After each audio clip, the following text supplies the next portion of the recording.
Strip! Now, Thompson! You think you're above us? Captain Jake Sullivan's fury ripped across Fort Meridian. Dust swirled. Willow Evans stood unflinching. With slow, deliberate grace, her hands rose. The zipper descended. Fabric peeled away. Etched between her shoulder blades, a snarling iron Wolf tattoo materialized. A phantom from shadow. Tension crackled. Every eye fixed on the shocking reveal. Across the platform, General Daniel Sterling froze. His jaw tightened, eyes wide with terrifying recognition. That mark, the sign of Operation Silent Night. A silent word formed on his lips, a word to shatter Sullivan's career and rewrite everything they knew. This is a story about a symbol, truth, and a secret exploding into light. If this mystery grips you, subscribe to Veteranbiker now! Where are you tuning in from? Let us know below. Fort Meridian. The name itself felt like a whisper across the endless Arizona desert, a sprawling complex of tan buildings and training facilities shimmering under the relentless, unforgiving sun. Established in 1943, this base had long since evolved beyond its origins, transforming into one of the military's premier advanced training centers. Here, elite units from every branch came to hone skills that couldn't be learned in conventional programs. This was where exceptional was merely ordinary. From cyber warfare specialists to special operations candidates, Fort Meridian was a crucible designed to forge the best of the best. Yet, into this environment of hypercompetence stepped Willow Evans, and she didn't fit any of their categories. Willow Evans had mastered invisibility. At 30, her unremarkable appearance allowed her to blend effortlessly. Average height, regulation auburn hair, and a face revealing nothing of her past storms. Her standard-issue boots were scuffed from use, her BDUs hung loose, giving the impression of dress-up rather than a veteran. For 5 weeks, she was Fort Meridian's enigma. While others marched in formation, Willow moved with an economical precision, speaking of different training. She remained silent as cadences echoed, observing everything with eyes that catalogued missed details. She arrived a Tuesday morning with paperwork raising more questions than answers. Transfer orders bore obscure Pentagon signatures, stamped with unsettling clearance codes. When pressed, she simply stated her previous assignment was classified, offering a contact number leading to a recorded message for verification. It was a bureaucratic dead end, defying military transparency. From day one, soldiers speculated. During morning PT, while others struggled, Willow completed every obstacle with fluid, effortless precision. She never appeared winded, showed no strain, never celebrated. She simply finished, made notes in a small leather journal, and moved on. Her barracks bunk was Spartan, perfectly organized.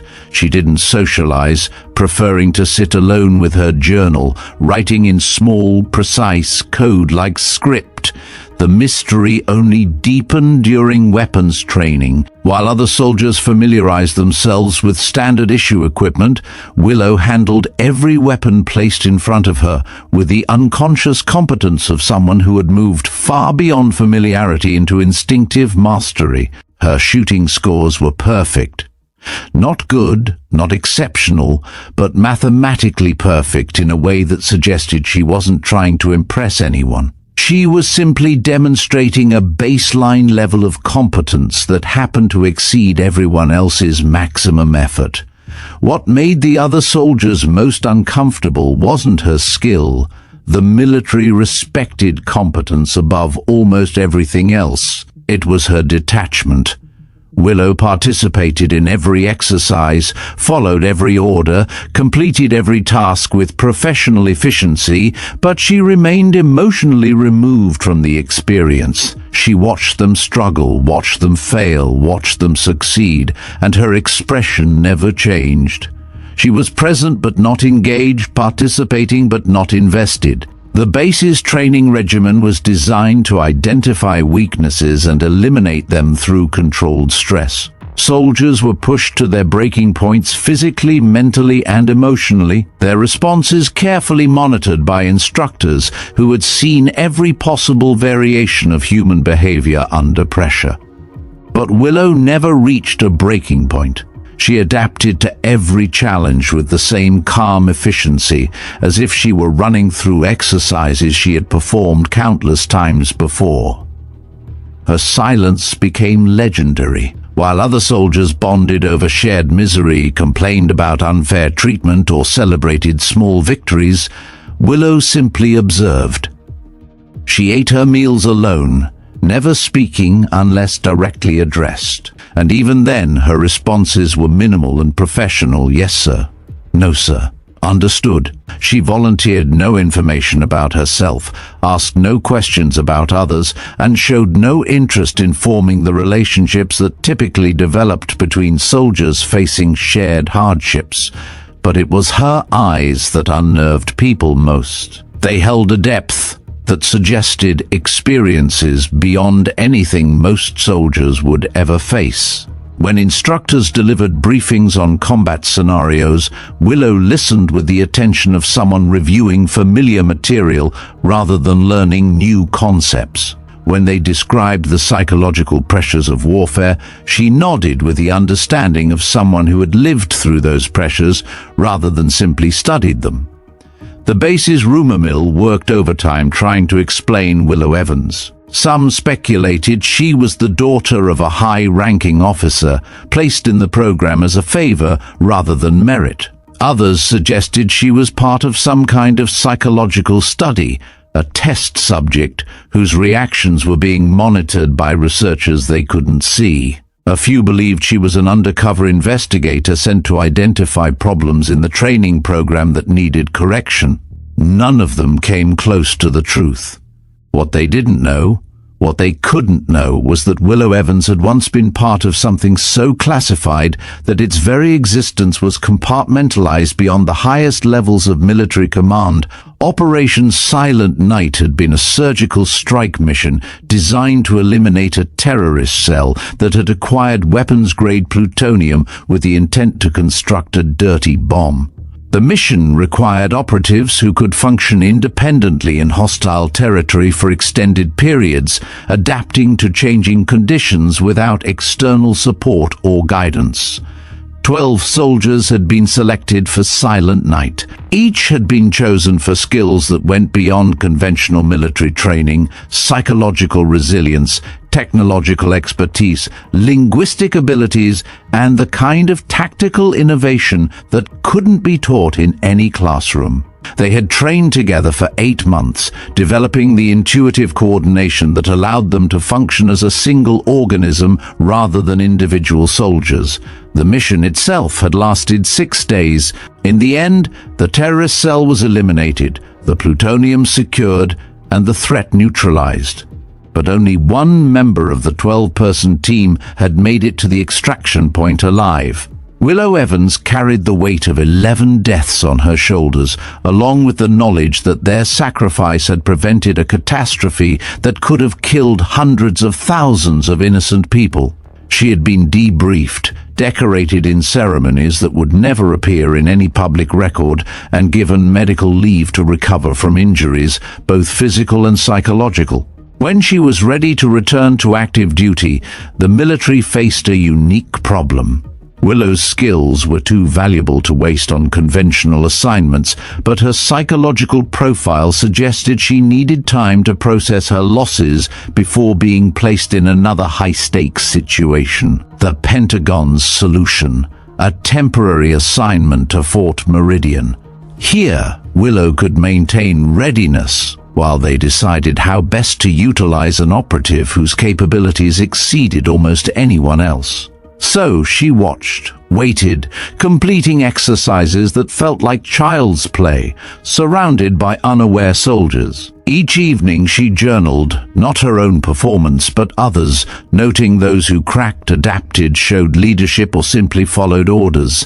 She assessed the program against Silent Night standards. The irony wasn't lost on her. They questioned her, unaware of her true measures, but she took no satisfaction, knowing perception mattered, choosing unremarkable to avoid uncomfortable questions. Each night in her organized bunk, Willow heard the whispers, speculation, criticism, jokes about her silence. She filed it away emotionlessly. Another day of observation lay ahead. She wondered how long she could balance competence and concealment before forced to reveal who she truly was. The Fort Meridian mess hall buzzed after morning drills. Steam rose, conversations hummed. Willow sat alone at a corner table, methodically eating cardboard-tasting eggs, making notes. She positioned herself for a clear view, a habit from missions where situational awareness meant life or death. From her vantage, she observed social hierarchies, alliances, rivalries, and informal information flow. 3 tables away, Sergeant Grace Miller held court. Miller commanded effortless attention, blonde, confident, her uniform pressed, hair styled, makeup precise despite regulations. Her voice carried easily across the mess hall. "I'm telling you," she said, gesturing with her coffee cup for emphasis, "there's something seriously off about Evans. 5 weeks here and nobody knows anything about her background. That's not normal protocol." The women around her nodded in agreement, drawn into Miller's certainty like metal filings to a magnet. Corporal Sam Davies, a communication specialist with nervous energy that manifested in constant fidgeting, leaned forward conspiratorially. "My friend in admin tried to pull her file yesterday. Half of it's redacted, and the other half requires clearance levels she doesn't have." "Exactly," Miller replied, satisfaction evident in her tone. "Nobody just shows up here with that kind of classified background unless they're hiding something. And look at her." From across the room, Miller's eyes found Willow with predatory precision. "She sits alone, never talks to anyone, acts like she's better than the rest of us. But watch her during exercises. She's going through the motions like she's bored or something. That's not dedication, that's arrogance." Private Liam Carter, Sam's younger brother, who had arrived at the base 2 weeks earlier, shook his head in frustration. "It's insulting. Honestly, we've all earned our spots here through years of service, deployments, proving ourselves in the field, and she just shows up with mysterious paperwork and gets treated like she belongs." The conversation was drawing attention from neighboring tables, creating ripples of interest that spread throughout the mess hall like waves from a dropped stone.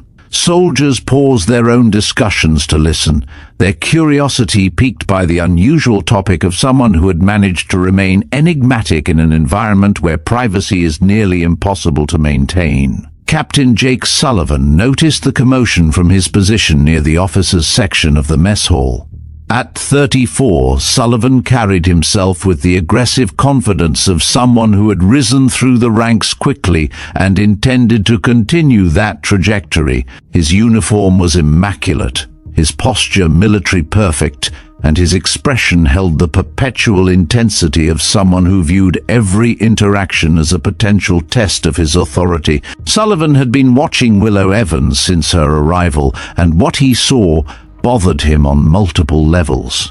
Her calm competence during training exercises made other soldiers look inadequate by comparison, which reflected poorly on his ability to maintain unit cohesion.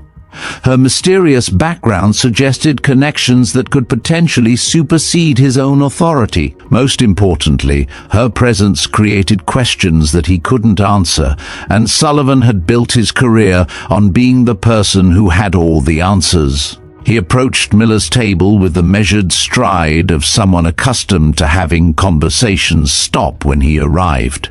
The female soldiers immediately straightened, their casual chatter shifting into the more formal demeanor appropriate when addressing a superior officer.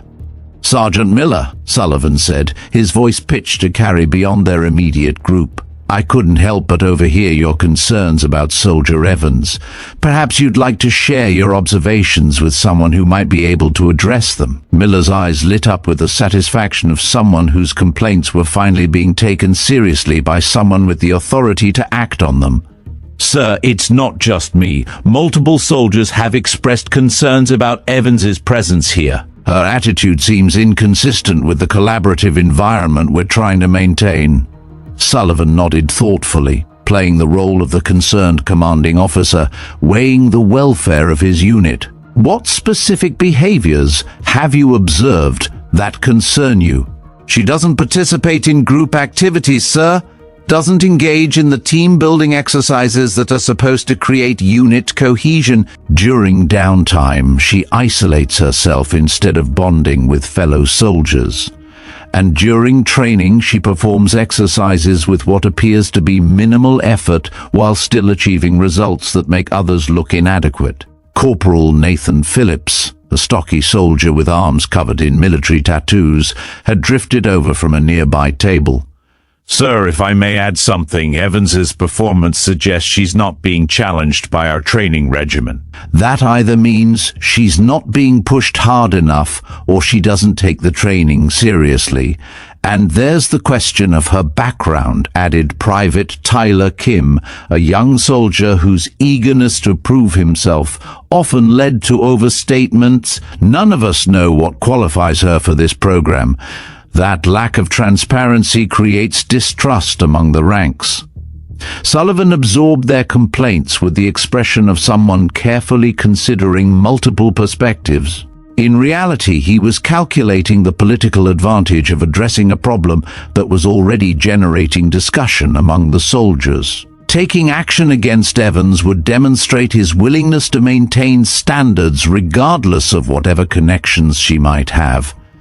It would also eliminate a source of uncertainty that had been bothering him since her arrival. "Your concerns are noted," Sullivan said, with the gravity of someone making an important decision. "Unit cohesion is essential for mission success, and any factor that undermines that cohesion needs to be addressed promptly and decisively." He paused, allowing the weight of his words to settle over the expanding group of listeners. "I'll be conducting a comprehensive evaluation of all personnel to ensure everyone meets the standards expected at this facility. That includes assessment of both skill and attitude."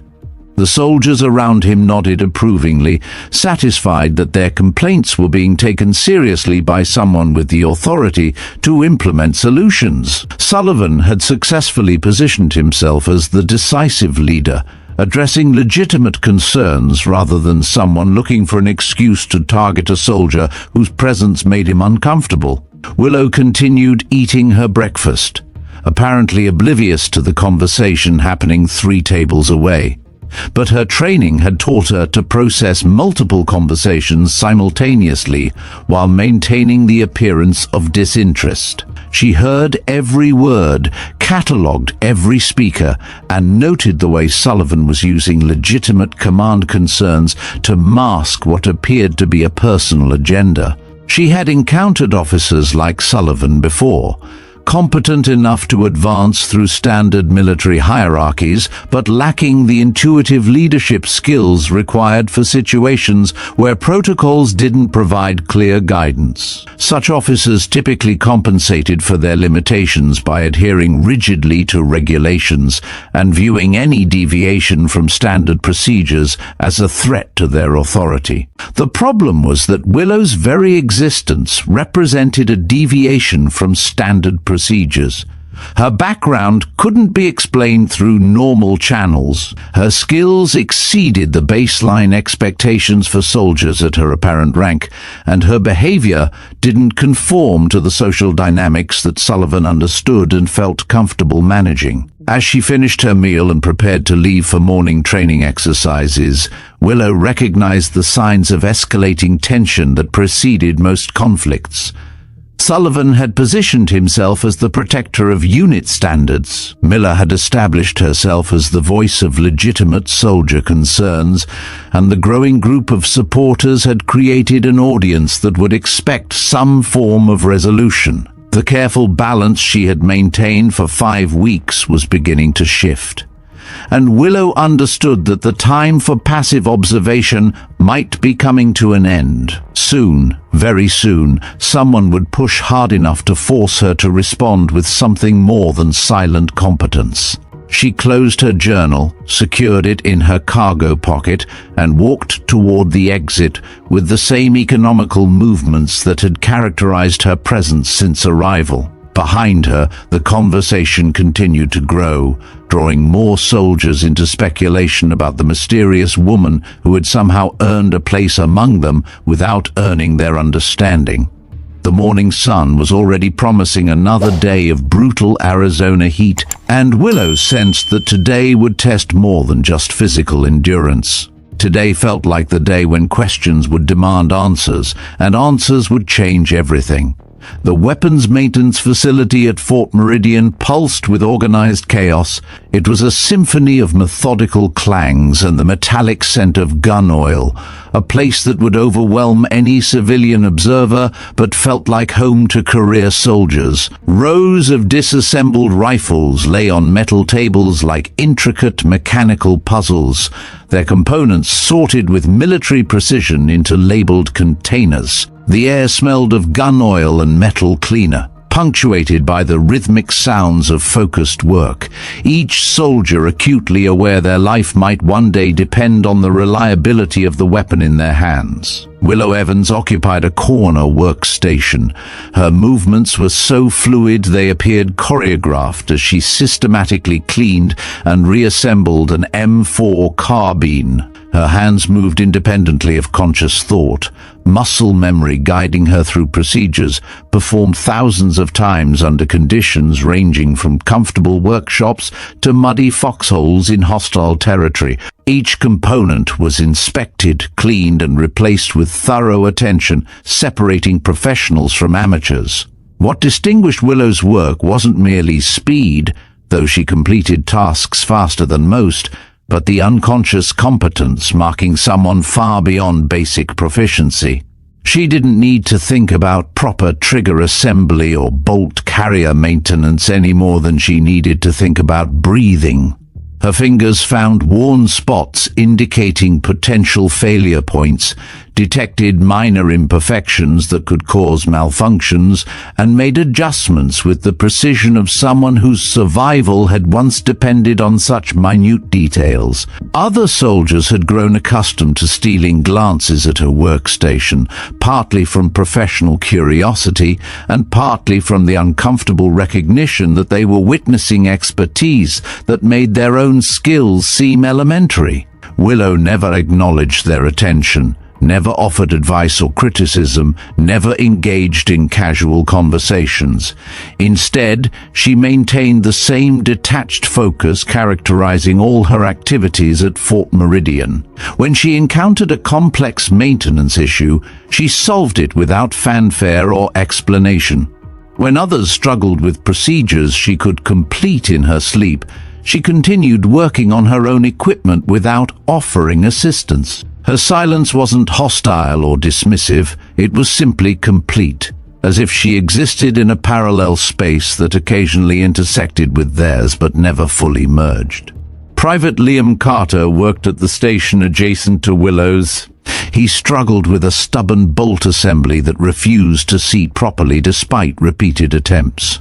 His frustration was evident in the increasingly aggressive way he handled the components, movements jerky and impatient, as the mechanism continued to resist his efforts. Sweat beaded on his forehead despite the air conditioning, and his breathing had taken on the shallow quality, indicating rising stress levels.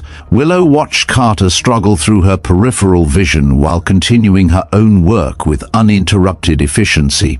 She could see the problem immediately, a minor warping preventing proper alignment. She could have solved it in 30 seconds with the right technique, but offering help would require breaking the careful social distance she had maintained for 5 weeks. Willow wasn't ready to abandon that strategic position over an issue Carter would eventually solve through persistence, if not immediate skill. What she didn't anticipate was how her apparent indifference would be interpreted by soldiers already predisposed to suspicion. "You know," Carter said, his voice pitched loudly enough to carry beyond their immediate area, "most soldiers would offer to help when they see a fellow service member struggling with equipment maintenance." Willow's hands never paused. Her expression never changed and her eyes never shifted from the weapon components. She simply continued reassembling her rifle with the same steady precision. Carter's comment drew attention from neighboring workstations, creating an audience for what was clearly intended as a public challenge to Willow's behavior. Soldiers paused their own work, sensing potential conflict with the instinctive awareness military personnel developed for social tensions. Corporal Nathan Phillips looked up from his workstation with the expression of someone who had been waiting for exactly this opportunity. "That's what I've been talking about," he said, his voice carrying satisfaction. "Zero team spirit, zero interest in helping fellow soldiers succeed." The criticism struck a nerve with several soldiers struggling with various aspects of the advanced training program. Willow's consistent competence made their own difficulties feel more pronounced, and her refusal to offer guidance or encouragement created the impression that she considered herself above such concerns. Sergeant Grace Miller emerged from the armory office. Her timing was perfect. Perhaps she had been monitoring the situation. "This is exactly what I was discussing with Captain Sullivan," Miller announced, her voice carrying authority. "We're supposed to be building unit cohesion through shared challenges and mutual support.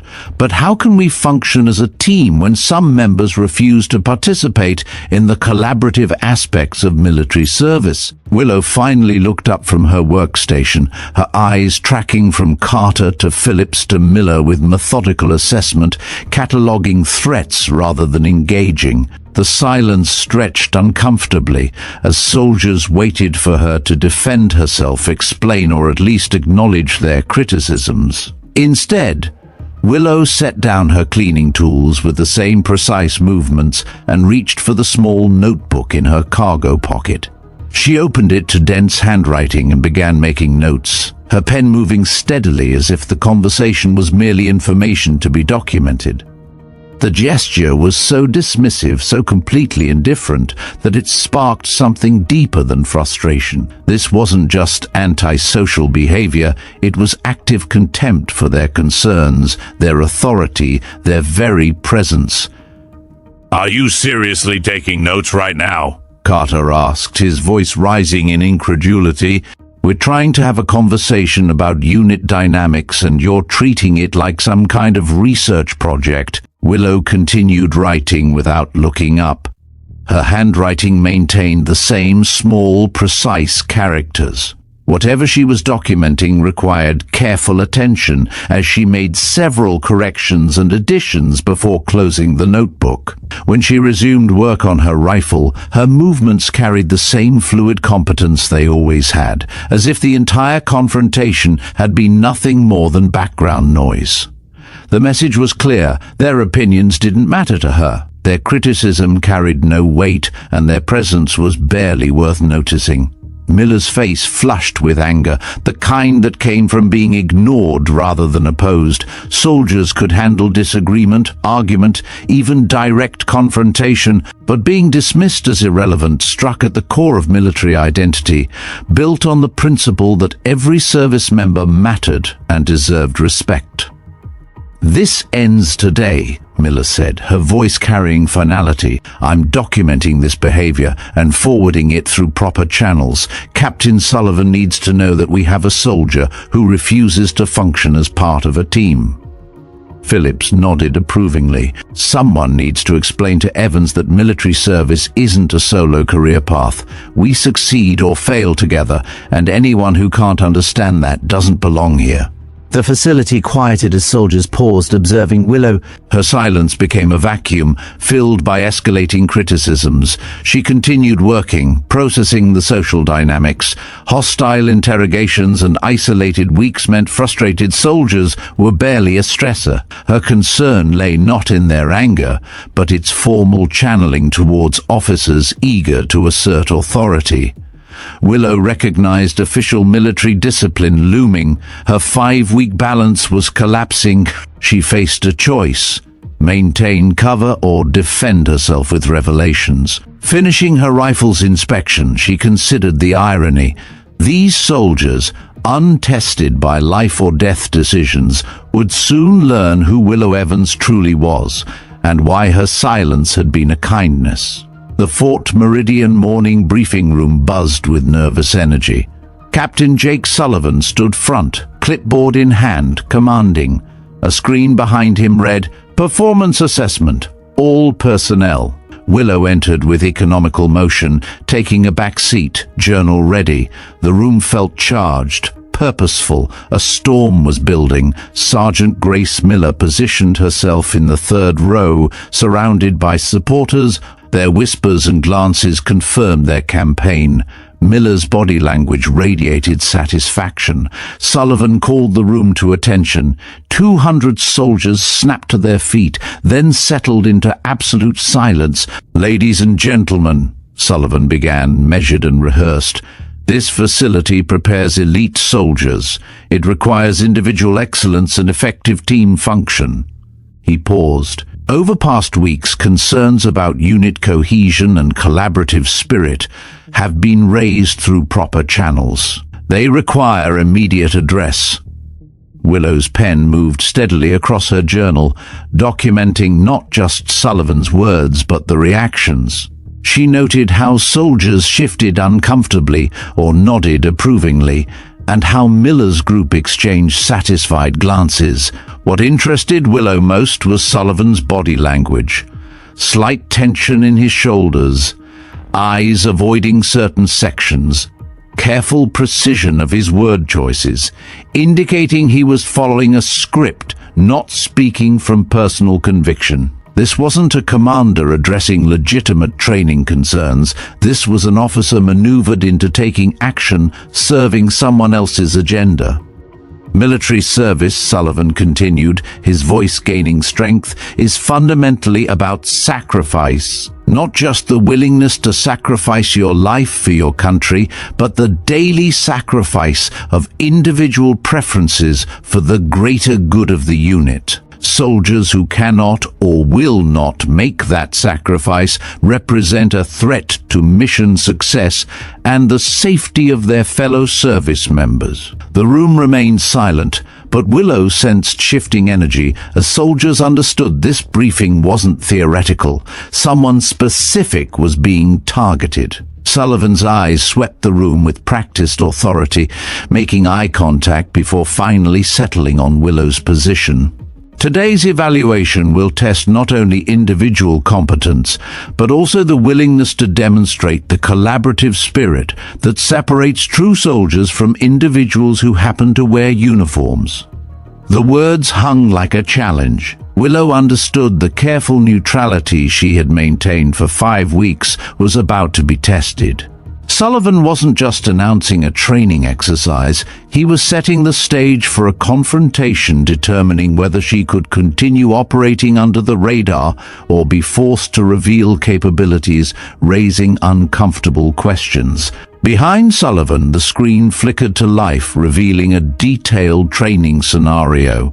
The exercise involved a simulated hostage rescue operation in an urban environment, complete with multiple entry points, civilian complications, and time constraints.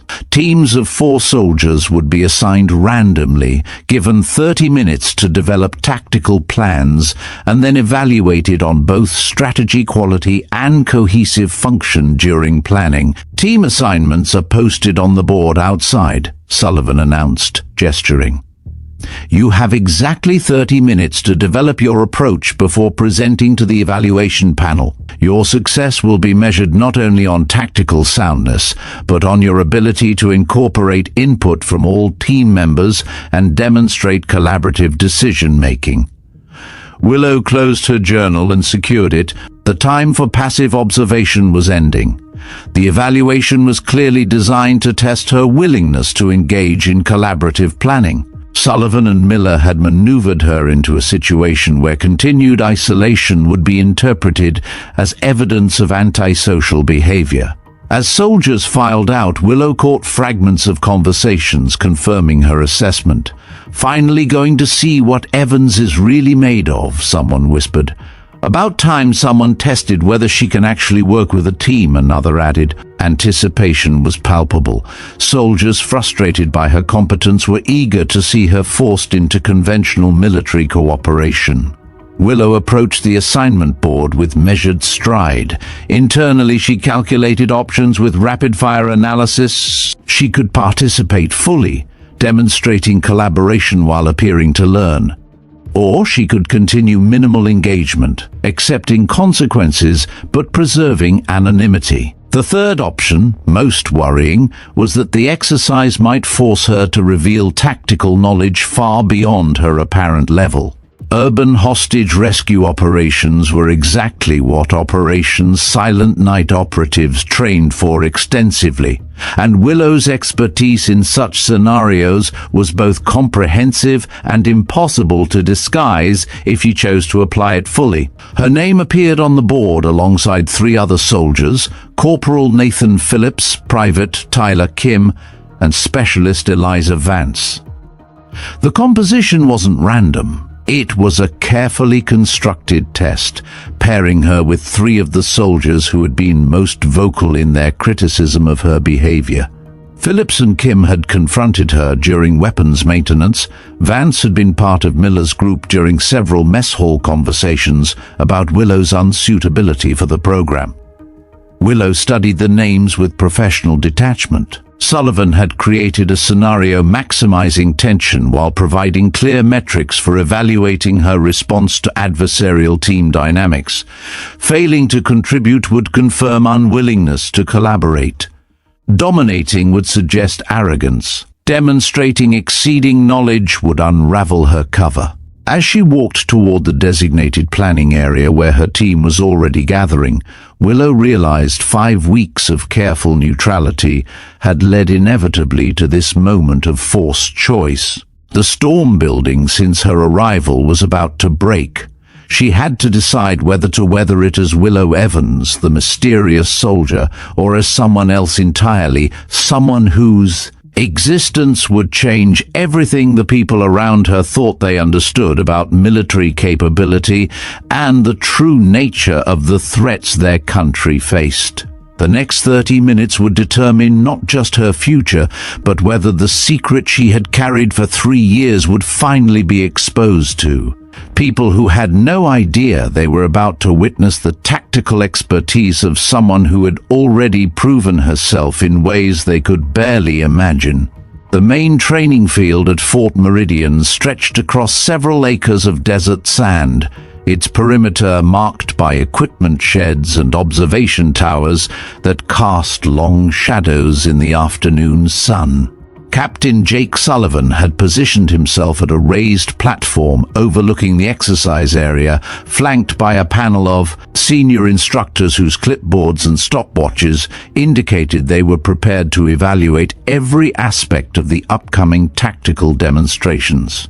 Behind them, nearly 300 soldiers had gathered to observe the hostage rescue scenarios, their conversations creating a steady buzz of anticipation that suggested word had spread about the true purpose of today's evaluation. Willow Evans' team approached their designated starting position with the kind of tense energy that preceded most conflicts.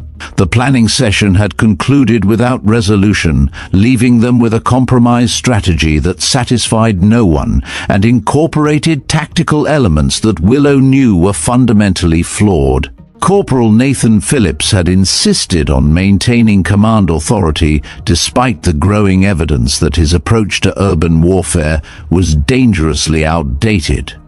Meanwhile, Specialist Eliza Vance and Private Liam Carter had aligned themselves with different aspects of Willow's suggestions without fully understanding their strategic implications. The result was a tactical plan that attempted to combine aggressive frontal assault with coordinated multiple entry points, creating a hybrid approach that maximized risk while minimizing the advantages that either strategy might have offered independently. Willow had tried to explain the contradictions inherent in their compromise, but Phillips had dismissed her concerns as theoretical, overthinking that would paralyze them during execution. Sullivan's voice carried across the training field through speakers mounted on the observation towers, his words reaching every soldier gathered to witness the evaluation. Team 4, you are cleared to begin your tactical demonstration.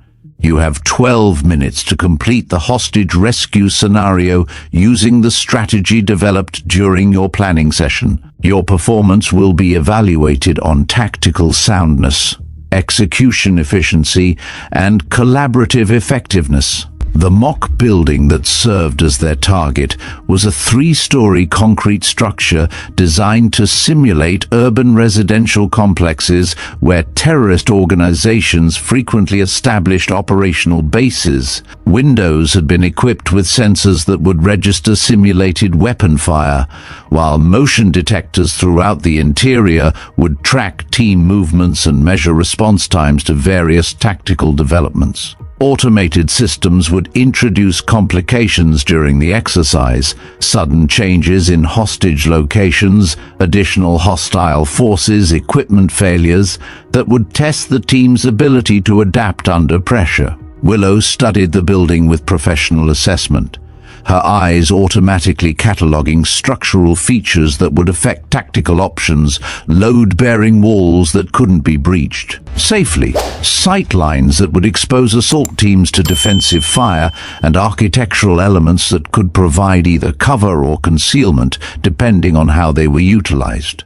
Her training with Operation Silent Night had involved extensive practice in similar facilities, and she could see immediately that the compromise strategy they had developed would encounter problems within the first 3 minutes of execution. Phillips positioned himself at the primary breach point, checking his equipment with the focused intensity of someone determined to prove his leadership capabilities through decisive action. His M4 carbine was configured for close-quarters combat, equipped with tactical lights and laser sights that would provide advantages in the building's darkened interior.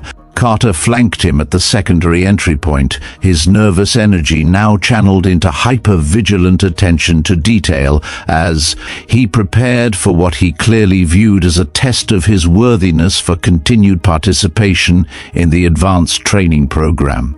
Vance had taken position at the communications station where she would coordinate team movements and relay information about tactical developments as they emerged during the exercise. Her equipment included radio systems, building monitoring displays, and direct communication links to the evaluation panel that would allow real-time assessment of decision-making processes under stress. Willow found herself assigned to an overwatch position on a nearby building, equipped with a designated marksman rifle and tasked with providing covering fire for the assault teams while identifying threats that might emerge from unexpected directions. The position was strategically sound but tactically limiting. She would be able to observe the entire operation but unable to directly influence its execution when problems inevitably developed. As the countdown timer reached its final seconds, Willow recognized that she was about to witness a tactical disaster that would likely result in simulated casualties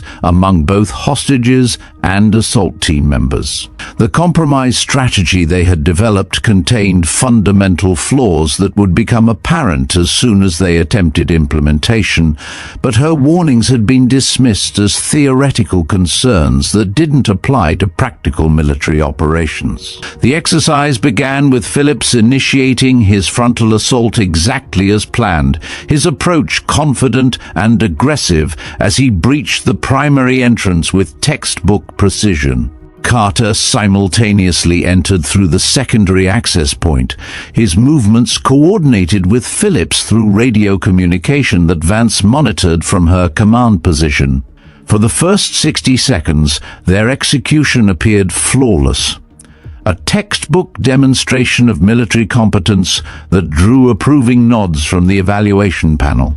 Then the complications began. Automated systems introduced the first tactical variable, additional hostile forces positioned in locations that hadn't been anticipated during planning. Phillips found himself pinned down in the main corridor by defensive fire from multiple directions, while Carter discovered that his assigned route was blocked by structural debris that required immediate tactical adaptation. Vance attempted to coordinate their responses from her communication station, but the rapid changes and tactical circumstances exceeded their planning assumptions. Willow watched the developing crisis through her rifle scope, recognizing each problem as it emerged and calculating solutions with a rapid-fire analysis that had kept Operation Silent Night operatives alive during actual combat operations. She could see exactly what needed to happen. Phillips needed to withdraw from his exposed position and approach from a different vector. Carter needed to bypass the blocked route using alternative access points that existed but hadn't been identified during planning, and Vance needed to redirect their coordination based on real-time tactical intelligence rather than predetermined assumptions. But providing that guidance would require revealing knowledge that went far beyond what any soldier at her apparent level should possess. Through her radio headset, Willow could hear the growing frustration in her teammates' voices as they struggled to adapt their compromise strategy to tactical realities that were overwhelming their planning assumptions. Phillips was requesting backup that didn't exist. Carter was asking for routing guidance that Vance couldn't provide, and Vance was trying to coordinate responses to situations that exceeded her training and tactical command. The timer showed 8 minutes remaining, but Willow could see that their current approach would result in mission failure within the next 2 minutes, unless someone provided tactical guidance that salvaged their deteriorating position. She keyed her radio with the calm professionalism that had characterized her communication style since arriving at Fort Meridian. Overwatch to assault teams. Recommend immediate tactical adjustment based on current hostile positions. Phillips's response crackled through her headset with barely controlled anger. Negative. Overwatch. Maintain position and provide covering fire as assigned. We've got this handled, but they didn't have it handled, and Willow could see their tactical situation deteriorating with each passing second. In 90 seconds, the automated systems would introduce additional complications that would turn their current difficulties into complete mission failure. Simulated hostages would be declared dead. Assault team members would be marked as casualties, and their performance evaluation would reflect tactical incompetence that could affect their military careers. Willow faced the choice she had been avoiding for 5 weeks. Watch her teammates fail because of tactical decisions she knew were wrong, or reveal enough expertise to guide them towards success while risking exposure of capabilities that would raise uncomfortable questions about her background. Her eyes, sharp as a predator's, tracked movement within the mock building as Phillips attempted to advance through a corridor that Willow knew was a tactical trap. In 30 seconds, he would be in a position where defensive fire would simulate fatal wounds unless someone warned him about the threat he couldn't see. Willow's finger hovered over her radio transmission key. She realized that 5 weeks of careful anonymity were about to end with a single decision that would change everything the people around her thought they understood about military competence and the true nature of the soldier who had been hiding among them. The next 30 seconds unfolded with the kind of clarity that Willow had experienced during actual combat operations, where time seemed to slow, and every detail became hyper-focused while her mind processed tactical information at speeds that exceeded conscious thought. Through her rifle scope, she watched Phillips advance into the corridor trap with the confident stride of someone who believed his military training had prepared him for any situation he might encounter. But Willow could see what Phillips couldn't. Motion sensors had detected movement in adjacent rooms that indicated hostile forces positioning themselves for a coordinated ambush. In 15 seconds, Phillips would reach the intersection where multiple firing angles would converge on his position. The automated training system would register simulated wounds that would remove him from the exercise while marking his tactical approach as fatally flawed. Vance's voice crackled through the radio with growing urgency as she monitored the building sensor systems from her command position. "Phillips, I'm reading multiple contacts in your vicinity. Recommend you hold position while we assess the tactical situation." Phillips's response carried the aggressive certainty of someone who had committed to a course of action and refused to acknowledge complications that might require adaptation. "Negative. We're moving forward according to plan. Carter, maintain your advance through the secondary corridor and prepare to converge on the target area." Willow's training with Operation Silent Night had included extensive practice in making split-second decisions under pressure when the lives of team members depended on immediate action. She had learned to calculate risk factors, tactical alternatives, and probable outcomes in the compressed timeframes that characterized combat operations where hesitation meant death. The current situation wasn't life or death, but the principles remained the same. Someone with superior tactical knowledge faced the choice of watching preventable failure occur or intervening with expertise that would raise uncomfortable questions. She keyed her radio transmission with the calm authority that had once coordinated operations across multiple continents under conditions where mission success determined national security outcomes. "All units, halt advance immediately. Phillips, you have hostile forces positioned at bearing 270 and 315 degrees from your current position. Carter, your route is compromised. You need to adjust to alternative access point Charlie 3. The certainty in Willow's voice carried weight that went beyond normal military communication protocols. This wasn't a suggestion or recommendation. It was tactical intelligence delivered with the precision of someone who could see patterns that others missed and calculate solutions that others couldn't imagine. Phillips stopped his advance, his confusion evident in the sudden silence that followed Willow's transmission.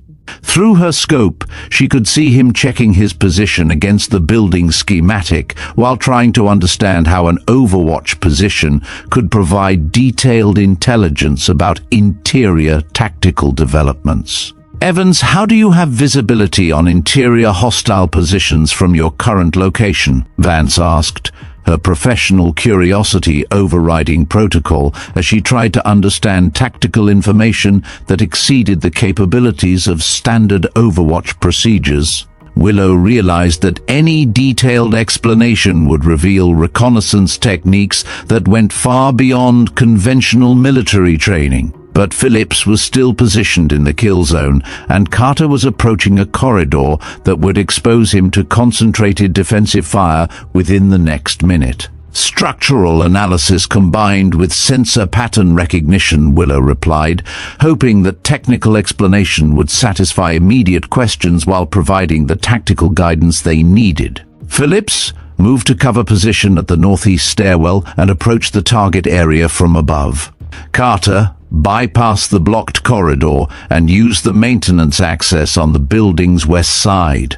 Her instructions were delivered with military precision, but they revealed knowledge of the building's internal layout that went beyond what anyone should have possessed based on the limited schematics provided during planning. Willow was drawing on experience with similar structures during actual operations, unconsciously applying tactical knowledge that she had gained through missions that officially didn't exist. Phillips began moving toward the position Willow had identified, his confusion about her intelligence sources overridden by recognition that her tactical assessment was proving accurate. The hostile forces that had been preparing to ambush his original route were indeed positioned exactly where she had indicated, and the alternative approach she suggested would avoid their prepared defensive positions. Carter adjusted his route according to Willow's guidance, discovering that the maintenance access she had identified provided exactly the kind of concealed approach that their compromise strategy had failed to incorporate. His movement through the alternative route was swift and efficient, demonstrating the kind of tactical adaptation that separated competent soldiers from exceptional ones. From her command position, Vance monitored their progress with professional appreciation for tactical coordination that exceeded anything she had witnessed during previous training exercises. All units, we have successful tactical repositioning based on Overwatch intelligence. Phillips and Carter are in position for coordinated final assault on target area. The timer showed 4 minutes remaining, and their tactical situation had been transformed from impending failure into probable success through Willow's guidance. But the cost of that success was the exposure of expertise that raised fundamental questions about her background, training, and the true nature of her assignment to Fort Meridian. Captain Jake Sullivan's voice echoed across the training field through the speaker system, carrying authority that suggested he was prepared to address the situation that was developing beyond his original evaluation parameters. Team 4, halt exercise. All personnel report to the evaluation platform immediately for tactical debrief. Willow understood that the careful anonymity she had maintained for 5 weeks was about to be subjected to scrutiny that would either expose her true identity or force her to provide explanations that were impossible to reconcile with her official background. The mask she had worn since arriving at Fort Meridian was beginning to slip, and she wasn't certain she could prevent it from falling away completely. As she secured her equipment and prepared to descend from her Overwatch position, Willow realized that the storm she had been anticipating was finally breaking over Fort Meridian with a force that would change everything. The quiet soldier who had been dismissed as antisocial and unqualified was about to face questions that would determine whether she could continue operating under the protective cover of anonymity or whether the truth about Operation Silent Night would finally emerge from the shadows where it had been hidden for 3 years. The next few minutes would determine not just her future at the base, but whether the most classified military operation in recent history would be exposed to people who had no security clearance to know it had ever existed. The evaluation platform at Fort Meridian commanded a view of the entire training complex, its elevated position allowing instructors to observe multiple exercises simultaneously while maintaining communication with field commanders across the base. Captain Jake Sullivan stood at the center of the platform with the rigid posture of someone who had encountered a situation that challenged. His understanding of military protocol, his clipboard forgotten as he focused entirely on the 4 soldiers approaching from the exercise area. Behind Sullivan, the panel of senior instructors exhibited the kind of professional curiosity that emerged when routine evaluations produced unexpected results. Sergeant Major Evelyn Stone, a 30-year veteran whose experience included deployments to every major conflict zone of the past 3 decades, studied Willow Evans with the assessment skills that came from evaluating thousands of soldiers under stress. Lieutenant Colonel Richard Thorne, the base's tactical training coordinator, reviewed digital recordings of the exercise with the focused attention of someone trying to understand how a failed mission had been transformed into textbook execution through the intervention of a soldier whose capabilities exceeded all reasonable expectations. Willow approached the platform with the same measured stride that had characterized her movement since arriving at Fort Meridian. But internally, she was calculating responses to questions that would inevitably probe beyond the surface explanations she had prepared for this moment. Her teammates flanked her with expressions that ranged from confusion to professional respect, their previous hostility replaced by uncertainty about what they had witnessed during the tactical exercise. Corporal Nathan Phillips looked like someone who had been forced to confront the limitations of his own expertise, while recognizing superior knowledge in someone he had dismissed as incompetent. His confidence had been shaken by the realization that Willow's tactical guidance had prevented what would have been a comprehensive mission failure, and his usual aggressive demeanor had been replaced by the cautious respect that soldiers showed when they encountered capabilities they didn't understand. Private Liam Carter's nervous energy had evolved into something approaching awe as he processed the tactical sophistication Willow had demonstrated during their coordination, the precision of her intelligence, the accuracy of her route recommendations, and the strategic thinking that had salvaged their compromised mission suggested military experience that went far beyond anything he had imagined possible for someone at her apparent rank. Specialist Eliza Vance carried herself with the professional assessment skills of someone trained to analyze communication patterns and information flow under stress. Her expertise in tactical coordination allowed her to recognize that Willow's guidance had exhibited qualities characteristic of Special Operations Command rather than standard military training. Her expression suggested she was drawing conclusions that raised uncomfortable questions about Willow's true background. Sullivan initiated the debrief with the authoritative tone he used when addressing situations requiring immediate clarification. Team 4, your exercise demonstrated remarkable tactical adaptation that resulted in mission success despite initial strategic difficulties. However, the source of that adaptation requires explanation.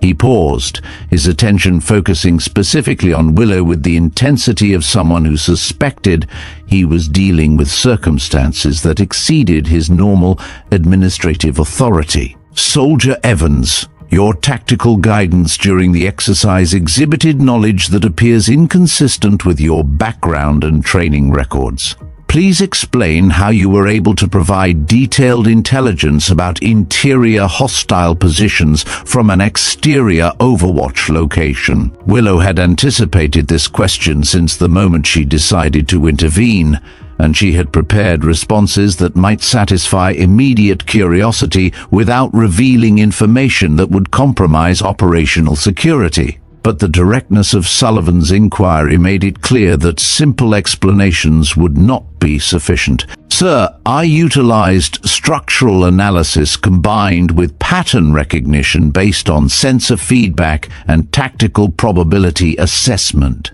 Willow replied, her voice maintaining the neutral professionalism that had frustrated interrogators during previous debriefs. The building's design created predictable defensive positions that could be identified through systematic observation.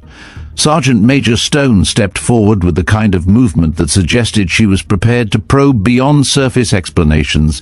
Her experience with special operations personnel had taught her to recognize the linguistic patterns that characterize soldiers trained to deflect questions about classified activities. Soldier Evans, Stone said, her voice carrying authority that came from 3 decades of evaluating military personnel under conditions that revealed their true capabilities.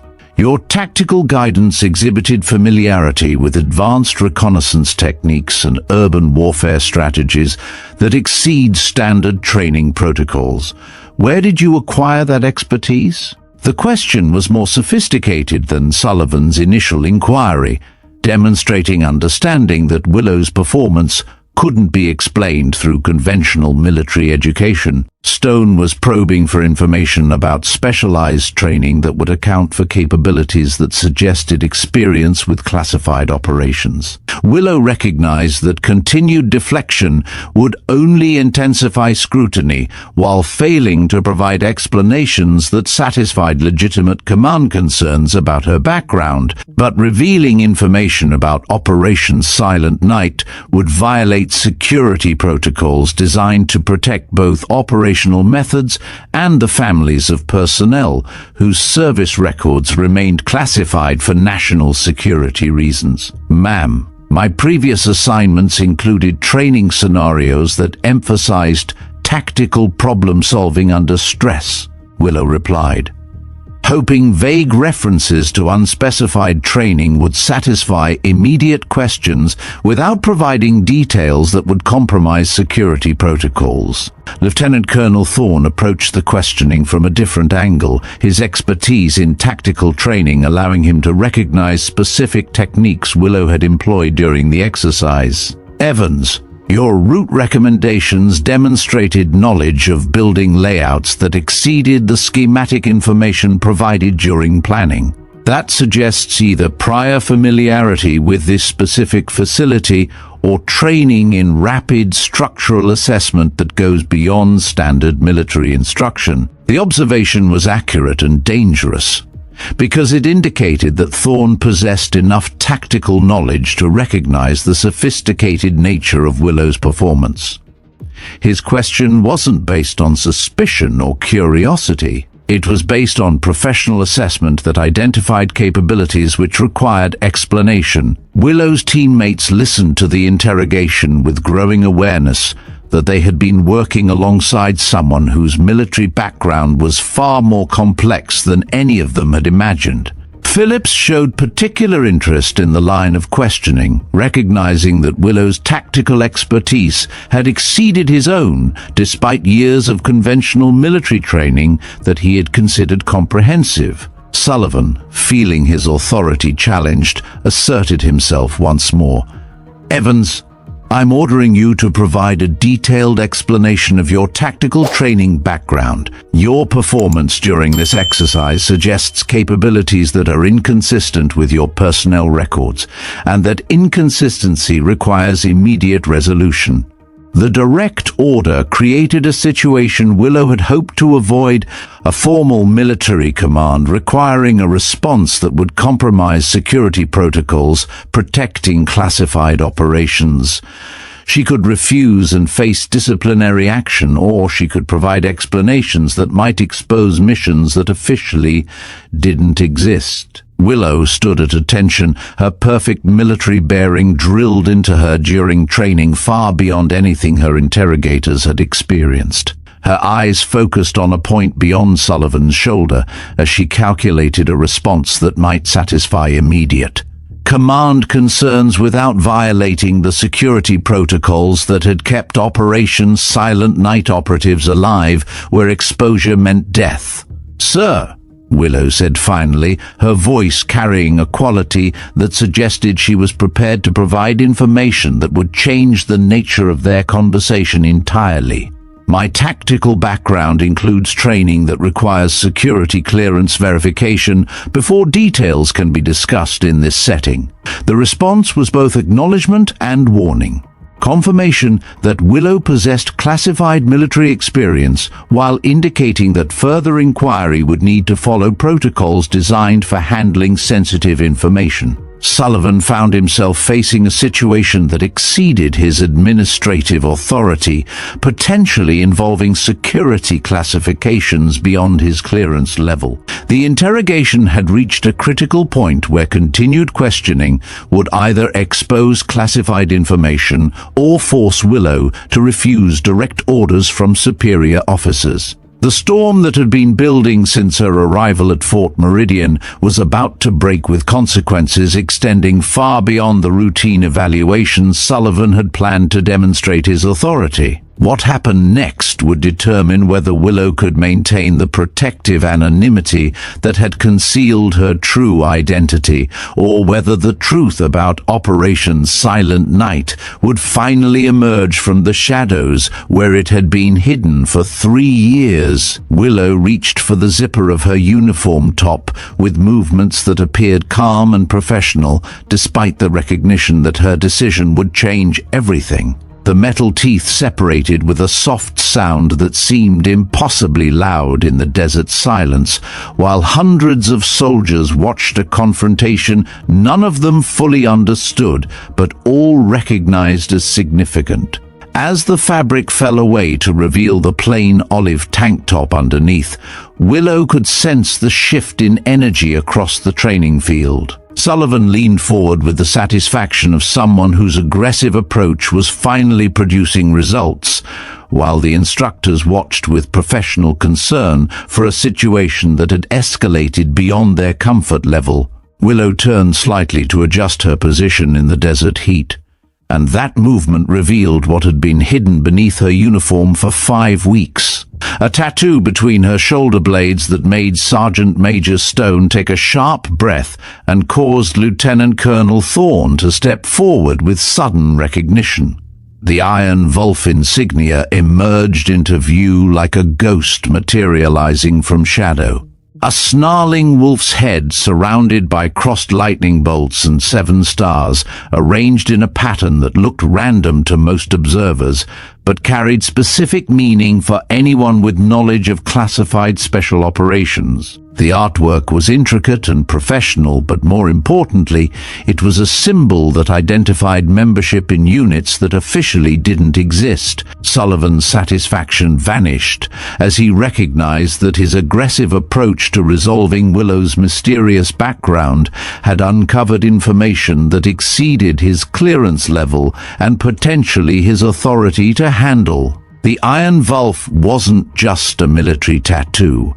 It was identification of participation in operations that were classified beyond normal military security protocols. The storm that had been building since Willow's arrival at Fort Meridian finally broke over the training field with a force that would change everything the people witnessing it thought they understood about military capability and the true nature of national defense operations that remained hidden from public knowledge. The silence that followed the revelation of Willow's tattoo was absolute, the kind of profound quiet that occurs when reality shifts so dramatically that everyone present requires time to process what they're witnessing. Lieutenant Colonel Thorne stood frozen at the edge of the evaluation platform, his tablet forgotten in hands that had gone slack with recognition.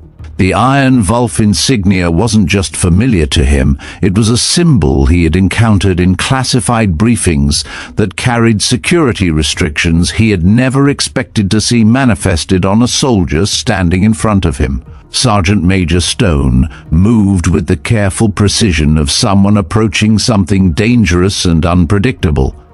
Her 30 years of military experience included exposure to special operations that existed in the shadows of conventional military structure, and the Iron Wolf tattoo represented participation in missions compartmentalized beyond normal security classifications. Her eyes tracked from the tattoo to Willow's face with the kind of professional assessment that came from recognizing capabilities she had heard described, but never witnessed directly. Captain Sullivan's expression cycled through confusion, recognition, and dawning horror as he began to understand the implications of what his aggressive confrontation had uncovered. The Iron Wolf wasn't a standard military insignia that could be explained through conventional service records. It identified participation in operations so classified that their existence was barely acknowledged by Pentagon officials who possessed clearance levels exceeding his own administrative authority. Willow remained motionless at the center of the platform. Her tank top clung to her skin in the desert heat, while hundreds of soldiers stared at artwork that most of them didn't recognize, but all understood was significant. The tattoo was beautiful and intricate, but its meaning went far beyond aesthetic appreciation. This was identification of membership in units that operated beyond the boundaries of conventional military structure, conducting missions essential to national security but invisible to public knowledge. The first person to break the silence was Thorne, his voice carrying the careful respect that military personnel reserve for situations involving classified information that exceeded their clearance to fully understand. "Evans, that insignia represents Operation Silent Night, doesn't it?" Willow's eyes tracked to Thorne with the kind of careful assessment that suggested she was evaluating how much he knew about operations that officially didn't exist. Her response would need to balance acknowledgement of his recognition with protection of information that remained classified despite the exposure of her tattoo. "Sir," Willow replied, her voice maintaining the measured professionalism that had characterized all her responses throughout the confrontation, "that information requires security verification before it can be discussed in this setting." But Thorne's recognition had triggered understanding among other instructors whose experience included briefings about special operations that were referenced but never detailed in conventional military planning sessions. The Iron Wolf represented participation in missions legendary within classified military circles, operations whispered about in secure briefing rooms but never discussed in official documentation. Stone stepped forward with authority that came from senior rank and extensive experience with classified operations that most military personnel would never encounter throughout their entire careers. "Captain Sullivan," she said, her voice carrying respectful but firm disagreement with his handling of the situation, "this soldier's background involves security classifications that exceed the scope of routine personnel evaluation." Sullivan found himself facing circumstances that challenged every assumption he had made about his authority over the soldiers assigned to his training program. Willow wasn't just a mysterious recruit whose background requires clarification. She was an operative whose service record involved missions essential to national security but invisible to conventional military structure. The implications were staggering. For 5 weeks, he had been attempting to assert disciplinary authority over someone whose military experience included operations essential to national security but invisible to conventional military structure. His aggressive approach to resolving questions about her background had forced exposure of classified information designed to remain hidden for legitimate security reasons. Phillips, Carter, and Vance stood at the edge of the platform with expressions that reflected their growing understanding that they had been working alongside someone whose capabilities exceeded anything they had imagined possible. The tactical expertise Willow had demonstrated during the exercise wasn't the result of exceptional conventional training. It was the product of participation in real-world operations that had tested her abilities under conditions where failure meant death. Willow could sense the shift in energy across the training field as word began to spread among the assembled soldiers that something extraordinary was happening on the evaluation platform. Conversations died as more personnel turned their attention toward the confrontation that had evolved from routine discipline into recognition of classified military capability. Her teammates looked at her with new understanding that transformed their previous hostility into something approaching awe.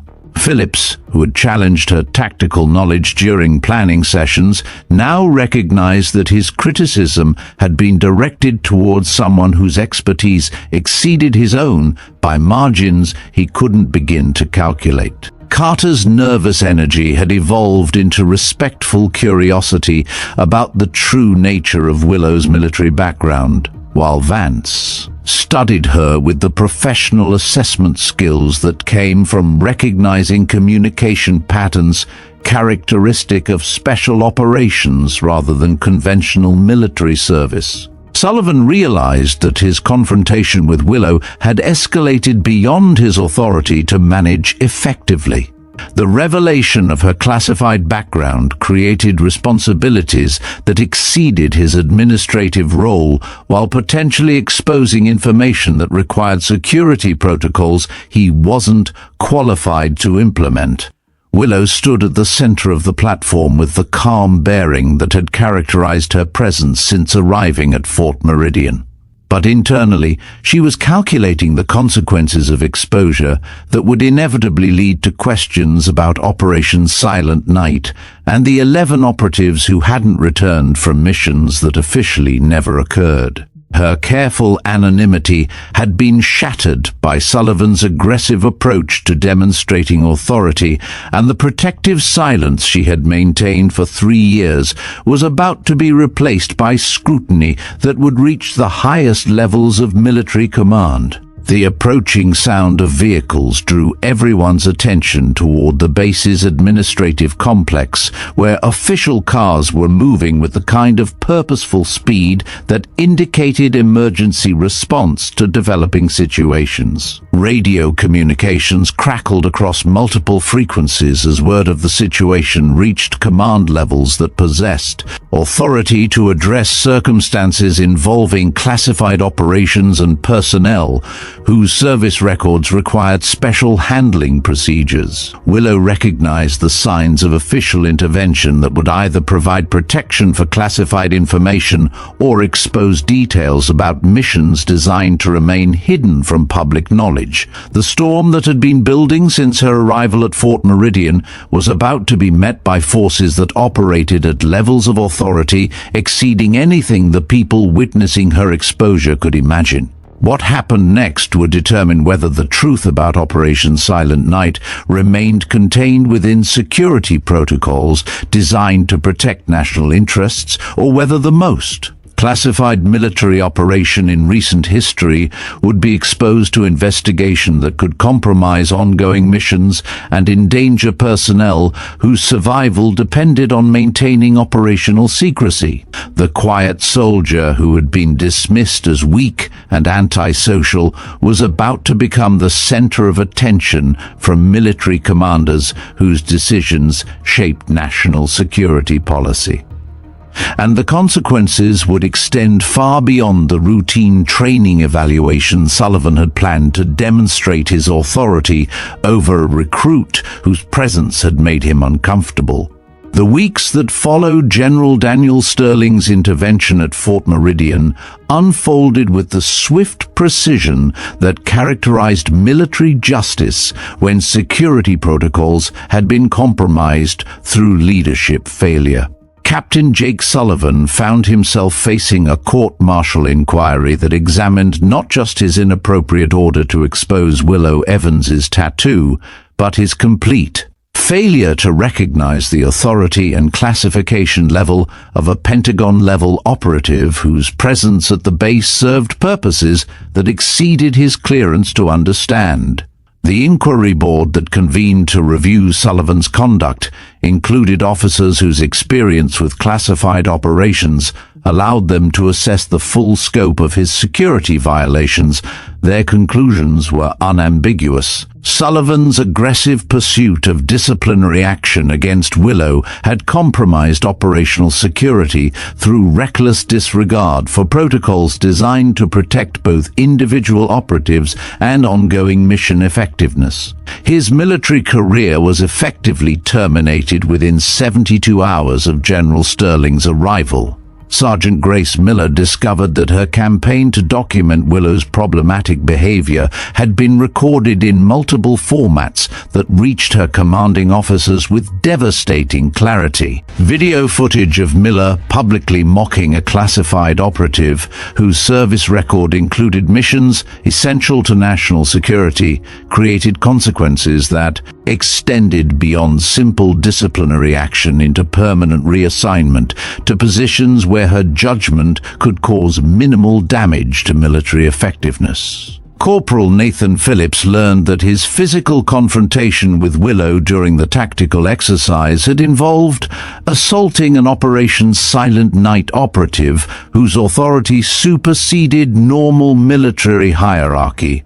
The incident was documented as assault on superior personnel, carrying criminal charges that would follow him throughout civilian life while ending any possibility of military advancement or honorable discharge. Private Liam Carter's aggressive questioning of Willow's credentials was reviewed as harassment of classified personnel, resulting in immediate discharge from advanced training programs and reassignment to positions that would never again provide access to operations involving national security considerations. His military career was reduced to routine administrative duties that reflected his demonstrated inability to recognize competence when it was concealed beneath unassuming appearances. But the most significant transformation occurred in Willow herself. General Sterling's intervention provided her with opportunities to channel her grief over Operation Silent Night into constructive change that could prevent similar losses in the future. The exposure of her background had ended the protective anonymity she had maintained for 3 years, but it also opened pathways for applying her expertise in ways that could save lives while honoring the memory of the 11 operatives who hadn't returned from missions that officially never occurred. Within a month of the confrontation at Fort Meridian, Willow was appointed as Director of Advanced Tactical Training, a position created specifically to incorporate lessons learned from classified operations into conventional military instruction. Her office at the Pentagon carried authority that allowed her to reshape training protocols across all branches of the military, ensuring that future operatives would benefit from tactical knowledge that had been purchased through sacrifice and survival during missions where failure meant death. Willow's first initiative involved complete revision of urban warfare training scenarios,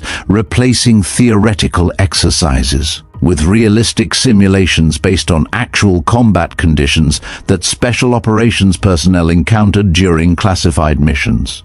The sanitized training programs that had dominated military instruction were replaced with challenging scenarios that tested decision-making under pressure while preparing soldiers for the kind of tactical complexities that could only be understood through real-world experience. Her influence extended beyond tactical training into cultural transformation that addressed the prejudices and assumptions that had characterized her treatment at Fort Meridian.